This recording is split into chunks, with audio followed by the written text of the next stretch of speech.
Let's talk about the contract, okay? So, the first part of the contract usually says you are affiliated with XYZ agency and you are going to be working with the intended parent name, blah, blah, blah, blah, blah. And it says who the gestational or traditional surrogate will be. The first part always has definitions, so it's going to spell out what each and every term is. And it seems very redundant. Like, of course, like I would hope that you would understand what majority of these terms mean before agreeing to be pregnant. And being that in order to be a surrogate, you have to have already been a mother, you would think that everybody would understand these terms, but not everybody does. Just because you've been pregnant doesn't necessarily mean that you're medically literate. So they go through what is an oocyte, what is a sperm, what is an embryo, what is a blastocyst, what is a transfer cycle, what is a surrogate, who are the intended parents, and what does that mean? So there's the definition part. Then the next part goes into the legal implications of this process, meaning the surrogate is in no way legally responsible for the child.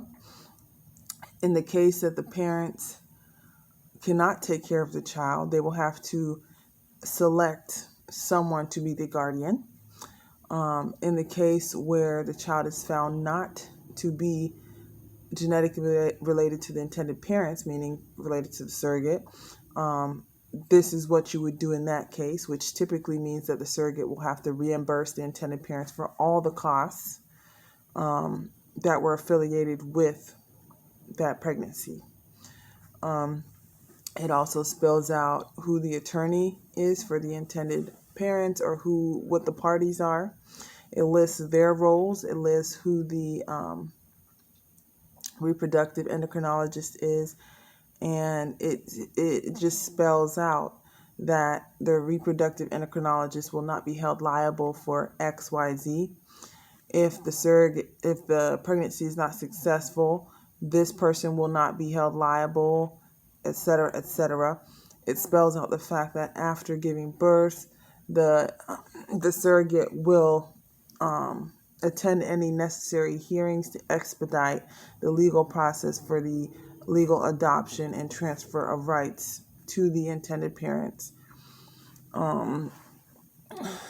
It also talks about the obligations of the surrogate to attend appointments, to keep the intended parents updated, to remain healthy according to the American Academy of Obstetricians, to eat a healthy diet. It will go through things that she cannot do, which would include contact sports, high-risk activities like horseback riding, roller coasters, skating, things like that where you could fall. It might enumerate now with COVID. I have 2 pages, one for Zika virus. I will not, I'll wear repellent if I'm going to be around mosquitoes. And for COVID, I will not breach the mandates and the rules regarding COVID. I will wear a mask at all times when I'm out in a public setting. I will ensure that I'm not doing anything high risk to contract COVID. Same thing with sexually transmitted diseases. I will not have sex without my partner. I don't have a partner right now, but without the partner being medically examined by my practitioners, my physicians, and being screened and being negative, and then I would have to inform the intended parents, which I wouldn't want to do. Meaning I wouldn't want to do that, so I probably will not have a partner because I feel like that's a bit much. So I will just be celibate this entire time, which is fine because I'm newly divorced. But that's something to consider too. If you are single and you choose to have partners, they should be medically screened to ensure that they don't have anything that they can pass to you. You should be having protected sex, but even still, kissing, physical contact, anything like that, you're not social distancing, right? So they would have to get checked out. It also talks about food. One of the things that I can't have is rum cake. I love rum cake usually, but can't have that when you're pregnant. Can't have any form of alcohol. You have to avoid caffeine. Those are the main foods. Avoiding raw foods that could cause stomach upset and other complications involved. If you have diarrhea, it could screw up your electrolytes. Essentially, that could, cause issues for the baby as well. So you don't want to take any risk with what you're eating. You really want to stick to a healthy diet, protein, carbohydrates, vegetables, and kind of just don't take any risks, because this is not your child. And even if it were your child, you wouldn't want to take any risks. But what I'm saying is, because of your role in this and because of the effort and the meticulous details involved in this whole process, you do not want to take any type of risk. That's the honest truth. You just don't, because you feel for the intended parents. You don't want to do anything that would harm your relationship with them or possibly cause issues with their child, right?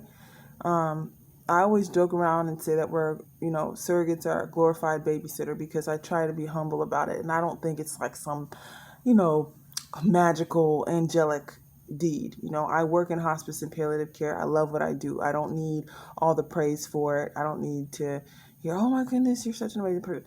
I do what I love. And the same thing with fostering, same thing with adoption, and the same thing with surrogacy. I'm doing what I love. I'm helping people out. It's a mutually beneficial situation, and it is what it is. So but at the end of the day, I'm babysitting their child. I'm the caregiver. I'm the protector. I'm the one who they are depending on to do what's right.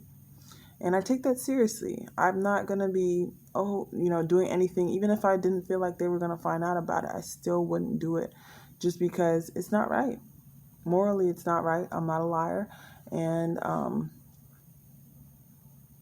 I live by the golden rule: do to others as you'd have them do you.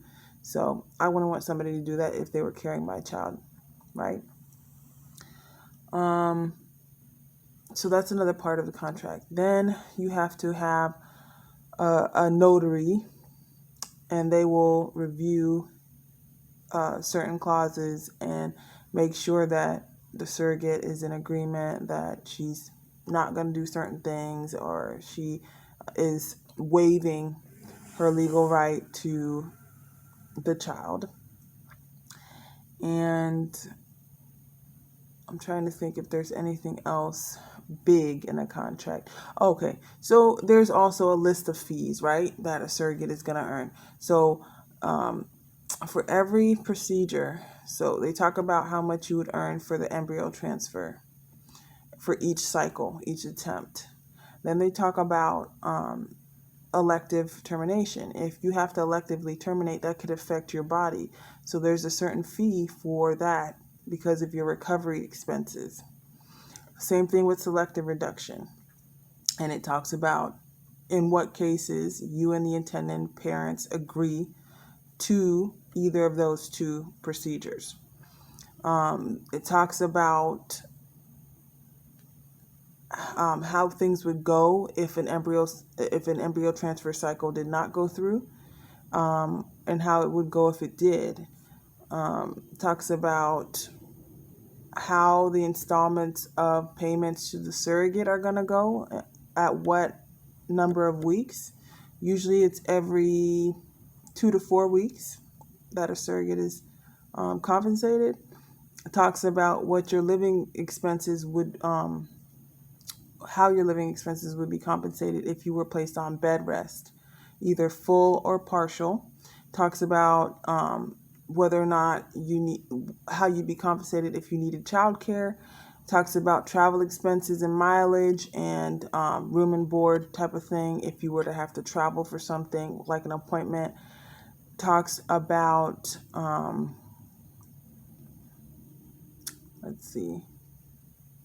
In mine, it talks about prenatal massage and yoga. I am offered those services a few times a month, and that would be compensated by the intended parents. That would be provided by the intended parents if I should choose to do it, which I will, because I think massage and yoga and those type of things are really helpful. Um, and then it talks about maternity clothes and then it talks about maternity clothes and I think that's the main thing. Maternity clothes is a bigger one because you have to get additional wardrobe, to carry their child depending on how much weight you gain. And, most people don't hold on to all of their maternity clothes unless they have children back to back or closer together. I know I sure didn't because I just don't have the space for it. And I think that's that. And it talks about if it were a stillbirth, how the surrogate would be compensated for that, for her recovery. It talks about a net loss of wages if a surrogate is placed on bed rest towards the end of the pregnancy, how she would be compensated for the loss of income if she has a job. It talks about the cost of childcare and housekeeping during that time as well. And if she were to have a stillbirth for X amount of weeks, it talks about how that would be compensated. And then, the postpartum period. In my contract, it talks about how I would be compensated for breast milk. Some families choose not to use breast milk. Other families do. With my previous surrogacy, I sent them breast milk for 3 months. 3 months. And then after that, I built up my supply so high that I went ahead and kept going and I gave to a preemie milk bank. So that was really helpful too. And I loved it. I mean, I would just pump and send them off in bags in a freezer, and they would come in. They would compensate me for that, but I just felt like I was really helping out because preemies especially can use breast milk, and so they talk about that, and then I think those are the main big parts in a contract that you don't want to miss. They also put in the contract that you have a right to a lawyer and that the intended parent will pay up to X amount of dollars for you to have legal representation so that they can review your contract and ensure that it is airtight, which is helpful. In my case, being that I've done it before, I kind of know what needs to be in it. I've had a previous contract and that went well. So I definitely compare that one to this one. In terms of total compensation, it varies based upon the state that you're in. Here in Florida, first-time surrogates tend to make between $20 to $25, maybe $30,000. If you are an experienced surrogate, you would make anywhere between $35,000 to $45,000. I think the average for the first-time surrogate is about $25,000, and the average for an experience would be $35,000 to $40,000. Now, in some states like California, you might start out at 40 for the first time surrogate, and you might hit 60 if you're experienced. Some surrogates maybe even a little bit more than that. I've seen people who have carried 4 or 5 times, and by the time they get to the 5th time, they're very experienced and they know what to do. They know how to serve these families, and they might request a higher fee. I mean, for me, I don't do negotiation when it comes to fee. I just kind of let the agency know, base it upon their ability. I feel like each family has their own financial struggles or their own financial, situation. So for me, if a family makes X amount of money and they want to lowball or be stingy, that's one situation. But if I know that the family has been trying for a long time, they spent a lot of money in this process, and they really this is their last hope, and they don't have an exorbitant amount of money, then yeah, I mean, I would consider it, just because it's really not all about the money. It's about helping people. You definitely want to accept compensation, A, because you want to make sure that the family actually has the ability to take care of this child. And I think it kind of serves to show that they have a good financial situation. It's not every day that you can afford this type of thing if you really didn't want it. Um, but also, it's a risk to the surrogate, and it takes time away from the surrogate's family. So, keeping that in mind, the amount, I won't say the amount that I was offered this time, but I will say it doesn't even hit half of my salary that I make every year.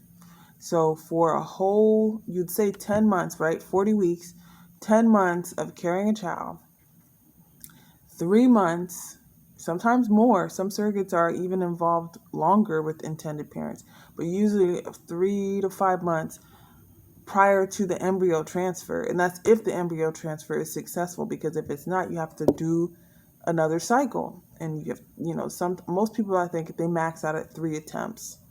I They typically max out at 3 attempts. I got pregnant first time with the previous one. I'm not going to say it's going to happen this time. My hopes are that it does, because I think that's the best case scenario.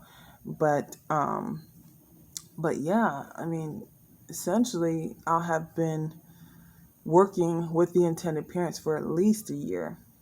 And you might, I mean, this is essentially, not a job, but my role will have been carried out for over a year. And so it's really not about the money. I'm not being compensated as I would at my job. So that's definitely not the motivation for, hopefully, for most surrogates. So yeah, and then at the end of the contract, it states that you're gonna help to expedite the legal process after a period of X weeks or X months. You are going to provide, you're going to provide breast milk for that amount of time, and then thereafter, you and the intended parents can decide whether or not to prolong that. Meaning, if I'm still producing milk and they still want more milk, they feel like it's benefiting the child, they can choose to continue to compensate me, and we can continue with sending the milk or providing the milk if that's what they want. I think in my contract this time it says 4 weeks, which I'm fine with, because because it's a lot of work to be pumping. If you're working, to have to pump and stop and store it, freeze it, then put it in a slip or a plastic bag, seal that up, put it on ice, get it out in the mail. It's a nice amount of work. So, you know, it's something to consider, whether or not you would want to do that or not, or if you even did that with your children or not. I know with my previous surrogacy, I actually breastfed that child for about 3 weeks. Not all day long, but when I would go and visit them, she would be crying and things like that. So I would just put her to breast. Some people are comfortable with that, some don't. Some parents are kind of finicky on that. They're like, this is my child, back off now. But some people are like, well, you're giving her breast milk anyway, or, you're here. So, and I would just visit with them with my son and my 2 foster kids at the time. And we had a great time. I nursed the surrogate baby. She got nice and plump and chunky. And then they went to the Bahamas, and they're living a great life. So I don't regret it at all. I loved it. I love them. And I suggest it, if it's something that really touches your heart, that you consider it. So my next video will be on my first injection of Lupron shortly, in a few hours. It's probably 3 o'clock in the morning or something, 3:30 in the morning. And I'm like I said, I'm at a hotel after I went on a mini vacation, literally a mini vacation, one night. But yep, I'll show you the Lupron injection in a few hours when we wake up, and I'll show you how that goes.